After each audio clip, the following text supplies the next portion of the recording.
Hey everybody, welcome to my channel. It's Tia at B5 Designs, and I came on because I want to do a tutorial. I haven't done a tutorial. I think I did one years ago, so this is new to me. So bear with me. I don't edit, so I'm going to try to get through this. This is take two because I didn't like some of the first one, but I wanted to share how I made these super cute Easter baskets. And I am going to be making several of them, close to 30. I have about 10 done, and then I have 5 that I messed up on, but I'm going to use them anyway for my boys. But the rest of them are going to, well, they're not messed up, but the rest of them are going to go to my coworkers. So look at how super cute they are, and the detail. Now what I did was I just typed in Easter baskets into, I think it was here on YouTube, but it might have been Pinterest, and an old video popped up of someone's, and I apologize, I do not recall whose. I might try to look it up and list it down below. But yeah, it's really super simple, which is what I wanted because I knew I was going to be mass producing. So things that you will need, obviously, a paper trimmer and a scoreboard if you have one, along with a scoring tool. And then I used this petite floral paper that I hauled a couple of weeks ago from Michael's. I was so excited when I found it. And the best part is it was on clearance for $10, regularly $19.99. And this is all the different colors in it, and of course it is double-sided, so I did use, I think it shows the reverse side. And so when I did mine, I used, hang on, I gotta get this out of the way. So when I did mine, I used the reverse side for the handle. So some other stuff that I used this paper that I also hauled from Michael's a couple of weeks ago, and this is the shimmer cardstock back when they were having their biggest sale of the season. And then what I did was I punched these flowers out, which is going to be this flower right here.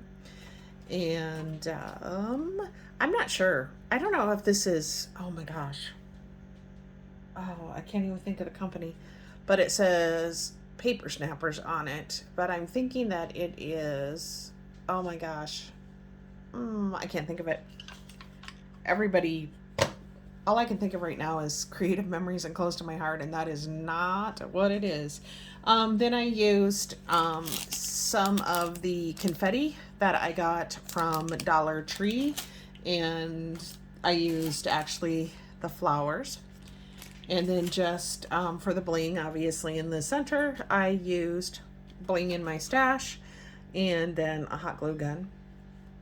So what you're going to do is you're going to take, I hope, I'm going to move my camera a little bit, and it's probably going to become very fussy and shaky for me, but it'll be okay in just a few minutes. So you're going to take your 12 by 12 paper pad or piece of paper, and you're going to score it at 8.5 by 8.5, or not score it, you're going to cut it at 8.5 by 8.5, and then you're going to get your scoreboard and you're going to score it at oh my goodness, I don't remember if it's 2.5 inches or 2 inches. You're going to score it at 2 inches all the way around on all 4 sides. And then normally you would take and cut, you know, a side out like if you were making a box, but since we're doing a basket and we're going to do a decorative edge, you're just going to, on 4 sides, cut up to that 2-inch score line. And it, I wish I had, it might be 2.5, but I'm thinking it's 2. Let me look real quick because I don't want to give you guys wrong information. Oh, I'm glad I looked. It is scored. So it's scored at 2.5 on all 4 sides. Okay. So then you're going to take your corners, like I said, and you're just going to cut all 4 corners up to that first score line. Hope that makes sense. So you're going to go in here and you're going to cut it up to the first score line. And like I said, you'll do that on all 4 corners. And then, now I just eyeballed this, which clearly you can kind of see that. You're going to take and you're going to cut. You're going to take your scissors and you're just going to cut twice. Make 2 cuts up to that score line. And that is going to create the flaps that make this really pretty basket weave. The other thing that you're going to need to do is go to your full sides, or your inside piece, I guess, and you're going to score that. Now, you don't have to score it, you can eyeball it, but I scored it at 1/2 inch, and I did it on both sides. And then I like to take and just tack this down with a little bit of glue. My glue will come out. So I just tack that down. You're going to want to make sure I think it works better if you have a really good crisp score lines when you go to fold it up. So I just kind of went and, you know, burnished it. So then you're going to take and you're going to fold it up like this and fold it up like this. So what we want to do is you're going to take that very bottom flap. Hopefully I'm in frame here, and I go down a little bit. Just, it probably doesn't make any difference, but because I want to kind of hide the handle, I go down a little bit on this so that I can tuck it. So you're going to go and you're going to just put a dab of hot glue, and then you're just going to take this very edge of this flap and line it up here and glue it down. And you want to alternate. So I'm doing this, I do one from this side, one from that side. So here's my second one. Sorry for my hands in the way. And then, like I said, oops, I bumped my camera. I'm just going down a little bit on the glue, and see, I'm keeping them all right there. And if you go a little bit above the edge, you can cut it off. I've had to do that on a couple of them. And then this one is kind of going to angle down, this last one. And I keep hitting my camera. I apologize. I'm hitting it with my glue stick. I like to use the Gorilla Glue glue stick, and I buy the long ones. So see how that is, those flaps that you're folding up are giving you that really pretty decorative look. So then you're going to go and do the same thing on the other side. So you can start with the top one. I start with the bottom. And the only reason I know you can start with the top one is because I made a mistake and did that on one. So it really wasn't a mistake. You just get it. I don't even know which one I did it on, but you just get, you know, I guess, how would you say, the basket weave is going in a different direction.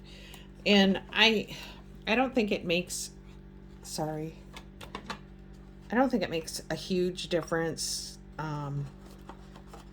how evenly these are cut, these flaps, because it's going to be covered up with the flower. I really kind of struggled a little bit with that. I really wanted to measure them out, but in the long run, I was like, I got a lot of these to make. I don't really think I have time to be that picky, so I eyeballed it. And I am definitely a person who's not that good at eyeballing. So then I took the scrap, and I probably lost it, of my, oh, here it is. 12 by 12 sheet, and I cut this at 3/4 of an inch, and then I cut about an inch off of it, so it ends up being 11 inches. And then I'm going to do the opposite side, and I just kind of stick it down in here a little bit, and you can certainly put it on the inside. It's going to be covered up by the flour, and so I'm just kind of pulling it out a little bit. We're expecting some big high winds and storms here tonight, so it's just now starting to rain. I guess we're gonna get hail, and and I am in Iowa, and I have a friend that's in Texas, and they got some big storms today. Now, I do want to warn you, that's gonna kind of hang out a little bit there, unless you kind of wiggle.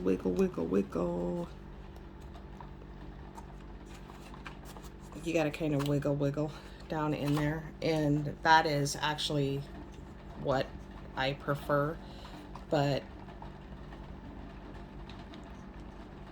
sometimes it doesn't work that way for me. But for video purposes, I kind of winged that one. Okay, so then you're going to take your punched flour. Oh, I don't have... Oh, I can use this. And I'm going to use my yellow. Now, this is a piece of Martha Stewart. It's actually this that I have in the back, and it is a 12 by 12 yellow textured cardstock instead of the shimmer. And all I do is just, you know, because I punched it out, I'm just going to take and put some glue on there. Simple. And I just want to kind of hide the seam of where these are, you know, glued together. I might have to do something different with that. In fact, I can see already that it's not glued down the way I want it. And then again, sorry, I'm trying to be in frame. I'm out at my dining room table instead of at my craft desk. So, and then this one I'm just gonna put right there, and it covers it up really nicely. And so that is it, you guys. That is my petite floral Easter baskets that I am creating for my coworkers for Easter. So I just wanted to come on and do a little tutorial. I'm going to, of course, fill them with, I think I'm going to do shred, and then I also have enough of this that I can sprinkle some of this, and then I'm going to put candy bars, or, you know, Easter treats, whatever. Not all candy bars. I have a girl at work that doesn't like chocolate. And then I do want to, so sorry, point out really quickly that with the flowers, you can take your bone folder and just curl the edges. So I know most people know how to do all this stuff, but there may be new viewers or people who don't do this type of thing. So yeah, there it is, you guys. I am really super excited about these. I think they're super cute. And so thanks for stopping by. If you're new here, I'd love it if you subscribe. If you're already a subscriber, go ahead and leave a comment, or anybody can leave a comment and give me a thumbs up. And until my next crafty video, bye.